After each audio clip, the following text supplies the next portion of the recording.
Welcome to Running Hot, Action Network's motorsports betting podcast. I'm your host, Nick Giffen, predictive analyst here at Action Network. And, of course, joining me, my co-host, Stephen Young of RotoGrinders, better known as Stevie TPFL. And this week, we're talking bets for the Straight Talk Wireless 500 at Phoenix Raceway here on Running Hot. Last weekend at Circuit of the Americas, Tyler Reddick made history, becoming the first driver in NASCAR Cup Series history to win the first three races of the year, back to start the year. He pulled away late in the race from second place and road course ace Shane Van Gisbergen, who closed on him for a little bit, but then Tyler Reddick was just too much there at the end. He just had the better car. And then Christopher Bell, finishing on fresh tires, came home with a third place finish. A little bit of a flattering third place finish for him for sure, but that fresh tires at the end helped him move up to the field to third place. Stevie, thoughts on Coda? Tyler Reddick has something figured out there. To just absolutely pull away from SVG multiple times in that race was really impressive. So kudos to 2311 and Tyler Reddick. I thought that he was the car to beat all day. Thought Ryan Blaney kind of out of nowhere was a little bit of a shocker. Like, you see his practice speeds, and, you and I both had him like top practice in our practice models, and we were like, your flag's my model, whatever. Yeah. And we're like, is this real? Like, I mean, that was my initial thought. Like, Ryan Blaney, is this real? And like, he backed it up. He had a really fast car. Tire fall off got him at the end of the race where, he ended up finishing back a little bit. But like, realistically, that was a really big bump for Blaney. It was a good day for like Ty Gibbs. He had a good day. But yeah, I mean, it just shows that like, at Coda, we saw it last year too, and it's something to think about for like a year from now. Like, maybe SVG is not just like an instant lock at Coda, because it doesn't seem like he kind of manages his stuff as well as he does at the other road courses that we run. And these guys can kind of keep up with him a little bit on at Coda. But yeah, overall, I thought it was a good road course race. I like the tire barriers, take out the NASCAR call and like let these guys just race. So, if you made the mistake of hitting the tire barrier, you hit the tire barrier. So I thought that was a really good addition to the weekend. But, I thought the truck race at St. Pete was really cool. So overall, I mean, if you like road course racing, I think the racing was good. I mean, tire fall off definitely was an issue. The extra horsepower with tire fall off, definitely, like you said, Bell, who, I mean, he really wasn't like a top 5 car and was able to have like a really good, kind of finish in that race because of the fresh tires. So tires mattered. Horsepower seemed to matter a little bit. You got mixed reviews from most drivers, but overall, I mean, it was a good road course to me. I like Coda. Yeah, I thought it was a great race, honestly. I thought it was really entertaining. There was a lot of, like you said, fall off. There was different strategies. We saw certain teams stay out to grab stage points. So really entertaining race. And yeah, Tyler Reddick was the strongest, especially in the latter 2/3 of the race. I thought Blaney was the strongest at the start of the race. He started pulling away even from Reddick in that first stage. Yep. He had like 5 or 6 second lead at one point. But I think Reddick got stronger as the race went on. So for me, it was Reddick best, Blaney second best, SVG third best. And I thought the fourth best was Connor Zilic. He came through the field 3 times. He went from 25th starting spot, came towards the front, got spun out by Suarez on a restart, came back through the field, got to the front again, got spun out in that 5-car chain reaction again, came all the way from the back up to 14th, just ran out of time. But when I, use my traffic adjusted flag stuff from the race, Connor Zilic was the 4th best driver in that race based off speed. So no surprise there. We know how good he is. But that's why I love my flags metric, because it adjusts for those things, for tire wear, right? He also, there were those drivers like Christopher Bell, like you talked about, or Ty Gibbs at the end. They got fresh tires, so they got a little bit of a benefit from fresh tires, but my race flags adjust for that. It also adjusts for the fact that whether you're in traffic or not, and all that together, Zilic did not have that extra stop like Bell or Gibbs did, and he had a lot of traffic all day. So he actually ended up as the 4th best driver, which I think makes a ton of sense. So very entertaining race at Coda. Love the fall off, love the tire barrier thing as well, just like you did. So congrats to Tyler Reddick on 3 in a row. Michael Jordan, 3 wins in a row. He will be at Phoenix this weekend, as he said, for his interview to see if Reddick can get an unprecedented 4th win in a row. Real quick, Stevie, before we go on to Phoenix, just talk about that.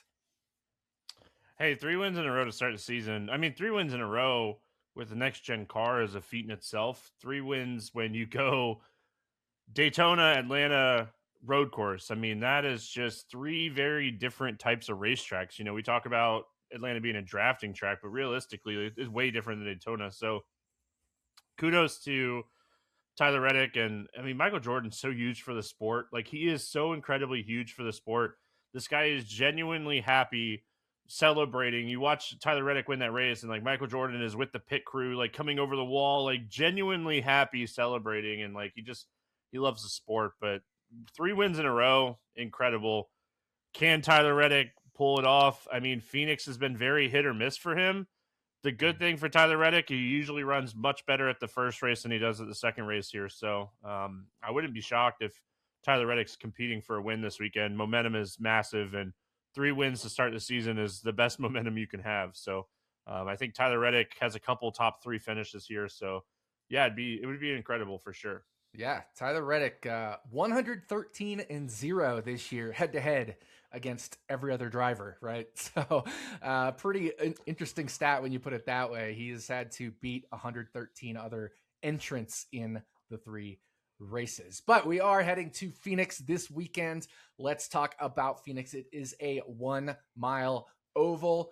It's got a little bit of banking, not like a ton. So we kind of categorize it in that short flat because it's mile or less. It's relatively flat. The banking is only 9 degrees on the front. I should say 9 degrees or 11 degrees in the turn. It's also 9 degrees on that kind of dog leg there. 3 degrees on the backstretch. So relatively flat. Everything's less than 10 degrees other than turns 3 and 4, which is 11 degrees, but still not that steep. So Phoenix, mile flat track.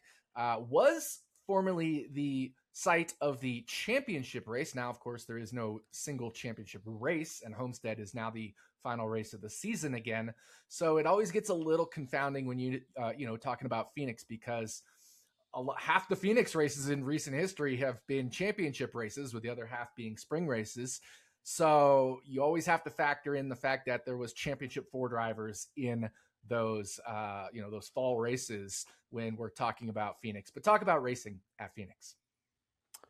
Yeah, it's such a unique racetrack in itself, because of how the design of the racetrack is just in general. So, you know, you see at the start of these races, like, how aggressive do you want to be, because of like cutting off that corner and like really putting a lot of like pressure on your tires to start the race. And we see drivers kind of take it easier, that run better long runs. But Phoenix, to me, and it always has been this way, is all about long run speed, because typically at this racetrack we get long runs. Last year, I know we had a lot of tire issues, and we saw some cautions with some like spins. I think like Ty Dillon and AJ Allmendinger and SVG. Like, we had some like really like, you know, small cautions last year, but typically we see long runs, tires matter, and kind of just maintaining your stuff on the long run is how I almost always define Phoenix in general.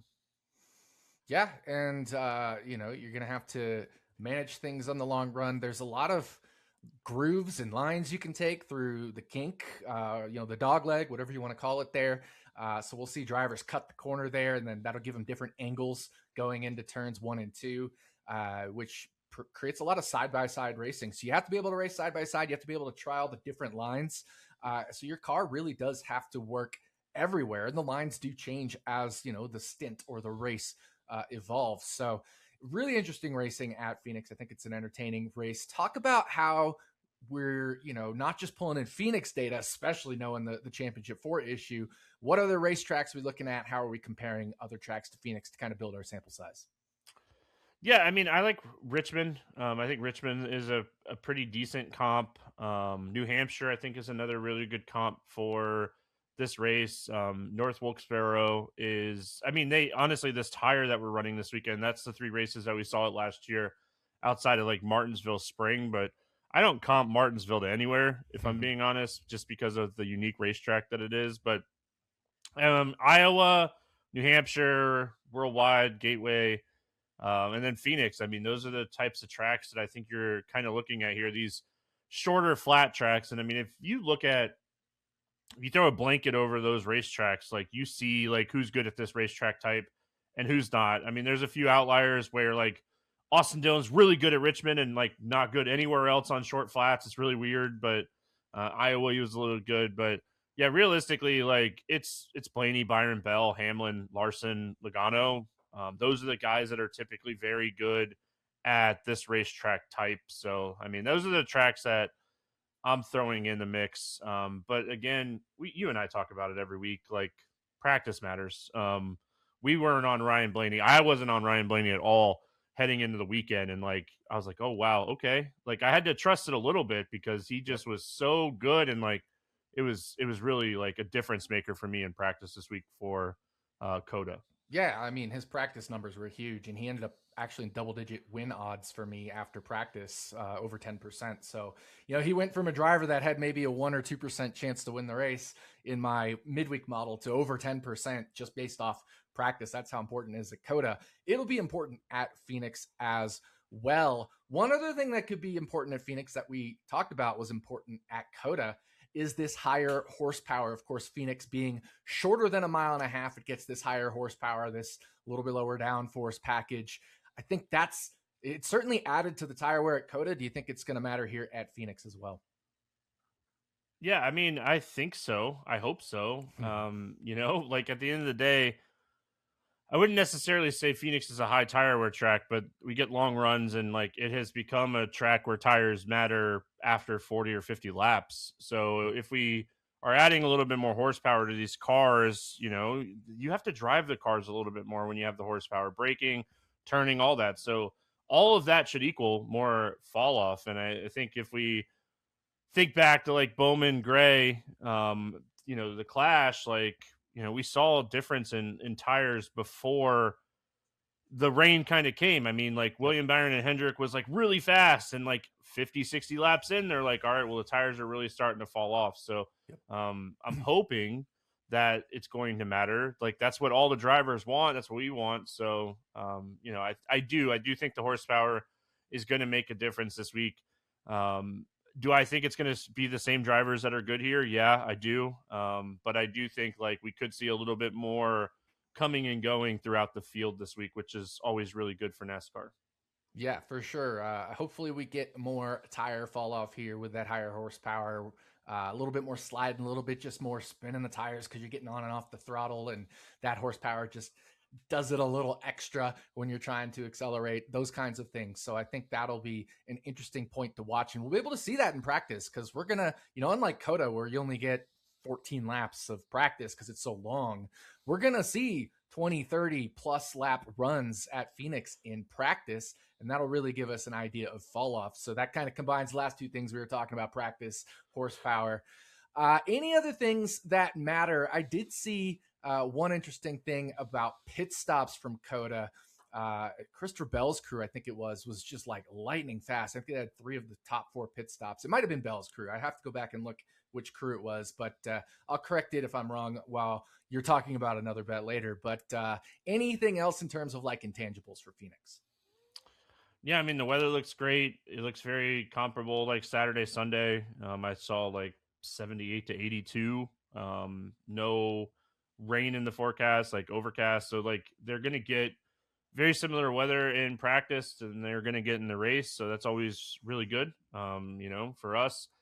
But yeah, I mean, not really. It's the first we went to Coda, we went to some drafting tracks, but now we're getting into like our first like short track with the Chevy body. And I know we've talked a lot about it over the, first few weeks of the season on the show, but we're going to talk about it. We're going to keep talking about it. Like we'll see how it kind of reacts this weekend.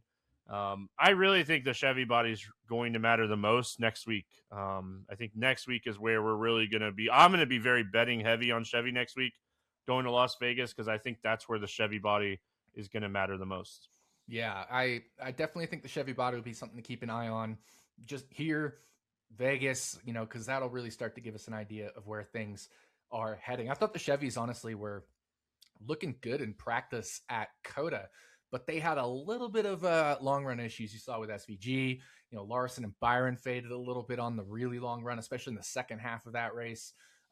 Elliott just got lost essentially at Coda. So we'll have to see how, and we talked about the Chevys, especially the Hendrick Chevys in the long run at Bowman Gray. They started to fade a little bit too. So we'll have to see if there's maybe a long run issue on these higher horsepower, lower downforce, these less than mile and a half ovals and these road courses. I did go and look. It was the number 20 crew of Christopher Bell. They had 3 of the 4 fastest stops at Coda. The only other crew that had 2 stops inside the top 10 was the number 7 crew of Daniel Suarez for Spire. So maybe, little bits of edge here and there in terms of pit stops already starting to show itself early in the season. But it is time to dive into the bets. As always, we'll drive through the race stage by stage, where we give our shorter odds bet in stage 1, a little bit longer odds in stage 2. In stage 3, we'll talk about our Kalshi pick of the week. And then, of course, we'll go to victory lane for our combined favorite bet of the week. So let's throw the green flag for the Straight Talk Wireless 500 at Phoenix Raceway and fire off for stage 1. All right, stage 1, Stevie. A little interesting pick here. You're going to a group bet. Yeah, Group 3. I know this is available on Hard Rock. I saw it available on FanDuel and DraftKings as well. So multiple places you can get this. Some of them call it Group C instead of Group 3, but on Hard Rock it's Group 3. It's Chase Briscoe, Chris Buescher, Ross Chastain, and Brad Keselowski. And I'm going to go to Briscoe here at plus 200. He's kind of the favorite in this group, and I have him as the favorite in this group as well. Brad Keselowski, we saw last week, like, he's not healthy. He's not 100%. He's going to struggle on these racetracks where he has to brake and let off and go a lot. So I'm kind of putting Keselowski where he is on the bottom of this one. And then, you look at Chris Buescher, super solid on this racetrack type. So Buescher, I think, is the biggest competitor to Briscoe in this group.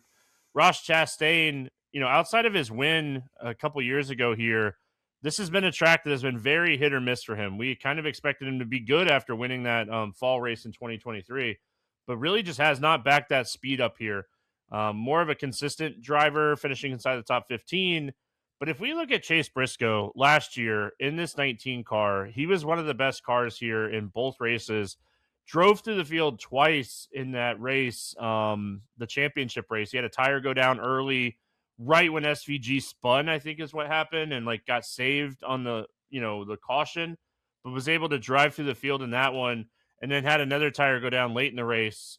So I really like Chase Briscoe here. I like the speed that he's shown with JGR on short flats. Like, if we look at the short flat tracks that we were talking about, really fast in every single one except for Phoenix 1. And that was, very early in the year with a new team.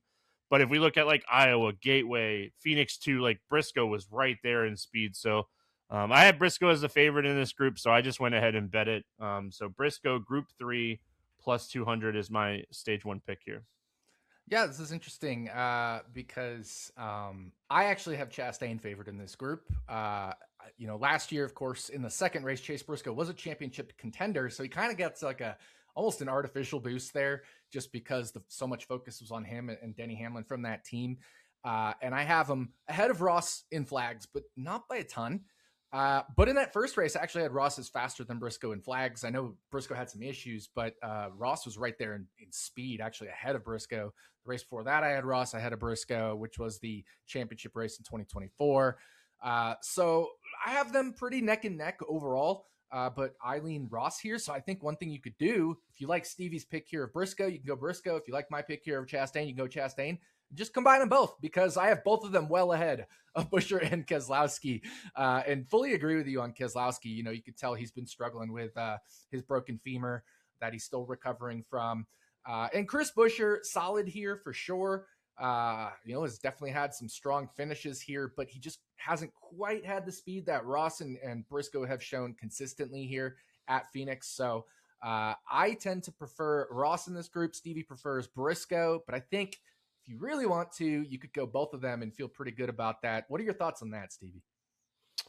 Yeah, I mean, I don't hate that. I just have Chastain on short flats last year was like 15th in speed for me. But Phoenix, like I said, has been very hit or miss for him.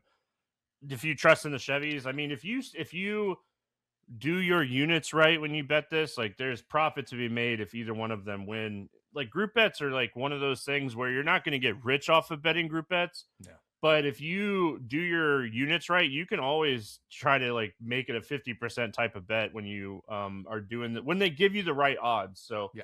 I don't ever hate doing that. Yeah, I did that this past weekend for IndyCar. There was a group with Christian Lundgaard and Felix Rosenquist, along with Kyle Kirkwood and Pato O'Ward. And I bet Rosenquist and Lundgaard, as long as one of those two won the group, I was going to make profit. And Lundgaard did end up winning the group at plus 350. So nice little profit there at the expense of my guy, Kyle Kirkwood, of course. But he had a nice day as well. So I'm not going to complain there.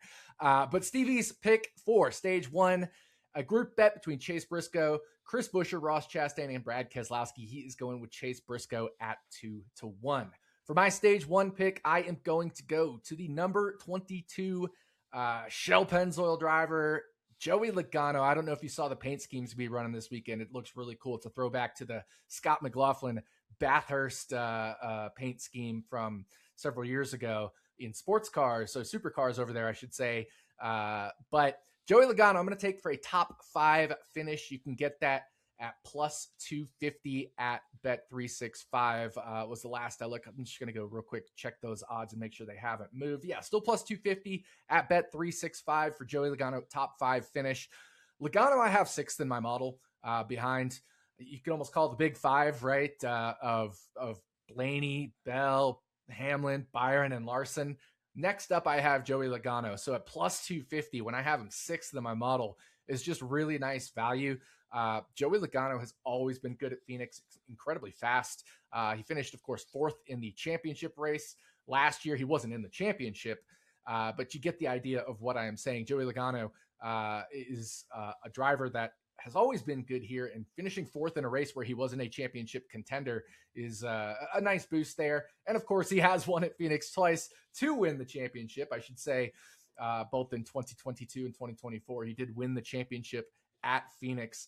Always a strong performer here. So Joey Logano for a top 5 finish at plus 250. Just wait, honestly, Stevie, for me, it's way too long. Let me pull up what I have for him. I have him well north of the odds here at plus 250, right? So it is the equivalent of 28.5% implied, and I have him in the mid 30s to have a top 5 finish. Yeah, so I have him, right there too, as far as like 6th in my model this weekend. I have value a lot on like his outright for the Hard Rock, but like my like top 5 is like plus 155, where it's hard for me to bet him at plus 155. But I do, if I am going to bet Logano, I'm just going to go ahead and bet him to like win the race, because that's where I'm showing the most value. Because I mean, he's really good here. He was really good on short flats last year. Had a ton of speed at Gateway, ton of speed at New Hampshire. Again, same tire combo that we're getting this weekend. So all of that, all really positive for Joey Logano. And I mean, he's won 2 of the 8 races that we've run here with the next gen car. So like this guy is very capable of winning here. And it just, I don't know what it is about like Joey Logano in Phoenix and like Paul Wolf at Phoenix, but he's always performed really well here, consistently fast. And I'm right there with you as far as like having him 6th in my model overall. So I don't have an issue with this at all. Yeah, I'm trying to see if I have more value on the outright or top 5 because, again, I also have value on his outright. I actually have more value on the top 5. I have him 38.5% top 5, which is at plus 250, an expected ROI, long-term ROI of around 35%. Whereas his outright, I saw the longest was 14-1. And I definitely have value on his outright as well. And I have bet his outright. It's just not the specific pick I'm giving here. But I have that as 15% expected long-term ROI at 14-1. So either way, if you want to ladder Joey Logano, you can look at his top 3 odds if you want. But I love Joey Logano this weekend. So I don't think you can go wrong with any type of upside bet here on Joey Logano. So to recap stage one, Stevie has that group bet on Buescher, Briscoe, Chastain, and Keselowski. He's taking Chase Briscoe 2-1. I've got Joey Logano for a top 5 finish at plus 250. And before we move on to stage two, don't forget to sign up for Action Pro for real-time pick alerts from experts like Brandon Anderson, Chris Raybon, Stuckey, and our entire Action Network team. Plus, you can access our pro projections powered by Sean Kerner, myself, and the rest of our predictive analytics team. So go to actionnetwork.com/pro and get $20 off the annual price with the promo code POD20. Don't miss out on the best bets at the best prices. Visit actionnetwork.com/pro. Use promo code POD20, that's POD20, to get $20 off a year of Action Pro. Also, if you haven't yet subscribed to Stevie's NASCAR package at Roto-Grinders, they're killing it over there.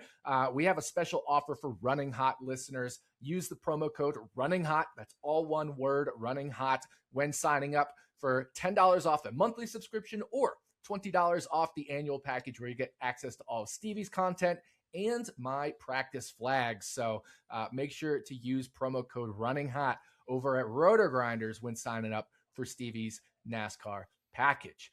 All right, Stevie, time for stage two. Let's get to some outright bets. What do you got? Yeah, bet a couple outrights, and we're going to talk about another one here in Victory Lane. But I'm just going to go to the guy, man. I'm going to go to Ryan Blaney, plus 475 at Hard Rock. You made a note here, plus 550 at DK. I'm perfectly good with this to plus 450, and I'm just saying, like, I really think this guy wins this race. Like, he's finished second or better in 5 of the 8 races here with the next gen car, top 5 in 7 of those 8 races, ranks first in speed in front of William Byron. And then we go to short flats last year. He was just incredible on short flats and in general, one of the best cars in New Hampshire, Iowa, Gateway, Richmond. Just, he's really good at this racetrack type. For years we talked about like Denny Hamlin on short flats, and like Blaney and Byron have kind of caught up to him. Bell has kind of caught up to him. So looking at this, very rarely will I bet like a favorite this early in the week, but the way that this guy is qualified here and run, it's hard not to get on it early. So I'm going Ryan Blaney. Again, beginning of the show, we talked about maintaining your stuff in long runs, and I don't think there's anybody better on a long run at Phoenix than Ryan Blaney right now. So without this car or this race being like the championship race anymore, I don't know if it's like testing. I think you just kind of bring your best stuff and, you try to get a win here early in the year. And if they bring their best stuff, Blaney's going to be up there competing for a win. 100% agree with you. I've bet this as well. I have fair odds on this right around that plus 475 number. So anything longer than that, I am good with. I have Ryan Blaney just north of 17% to win this race. Everything you said applies. I don't have much else to add. I mean, he is the man here at Phoenix, and like you don't love betting a ton of favorites early in the week. People who follow me know I don't say I avoid betting the favorites, but it's pretty rare when I do. This week is going to be the exception, as you'll find out, because I did bet Ryan Blaney at, I think it was 5.5 to 1, that 5.5 number at DK. But for my stage 2 pick, Stevie, I have also bet another favorite, and that's Christopher Bell at 7 to 1. You can get that at FanDuel or Bet365. I know he was 8 to 1 at some spots earlier in the week, but still love it at 7 to 1. I actually have his fair odds right around plus 650. And I think the thing that lowers Bell in my model is the championship race. But remember, JGR had 2 drivers in that championship race, so the focus was not on Christopher Bell. If you kind of give him a little extra credit for the fact that he wasn't really the focus there, or maybe de-weight Hamlin and or Briscoe a little bit, Bell creeps up in my model even more, and I'd have him closer to like 6 to 1 or plus 575 is fair, because besides Blaney, he's been the other dominant driver at Phoenix over the past couple of years. Remember when the new Ford and the new Toyotas debuted their bodies, they had a preseason test with 6 drivers, 2 from each manufacturer. Bell just ran away with things in that test. It wasn't even close. And then he dominated those races that year. So Christopher Bell, 7 to 1, just way too long for me. And I think part of that is because of the most recent race at Phoenix. We're getting a discount on the fact that he wasn't in the championship 4, whereas if he was, I bet he would have been the man at JGR. If you swapped him and Hamlin in those places, or him and Briscoe or something like that, he would have had much better speed in that championship race at Phoenix. So give me Christopher Bell 7 to 1 to win this race. Yeah, I saw like there was a ton of social media like running jokes where they wrapped Christopher Bell's car for Phoenix in the Denny Hamlin paint scheme last year, and Denny got to run Bell's car. um, and listen, it was all jokes, but that's how good Bell has been here. My model has Blaney, Byron, Bell, 1, 2, 3, and I have no issues betting Bell at plus 700 here. You and I were talking pre-show, like I'm hoping Bell kind of qualifies like ninth, and I can get the 7-1 odds like after qualifying Yeah. because he's like plus 525 last time I checked Hard Rock, and I can't do that with the other two outrights that I bet. So Bell would be up there for me at 7-1. I would bet this instantly with the other two that I've already bet. Absolutely. So I already have two favorites on outrights, and that's the same one Stevie picked in stage two, Ryan Blaney.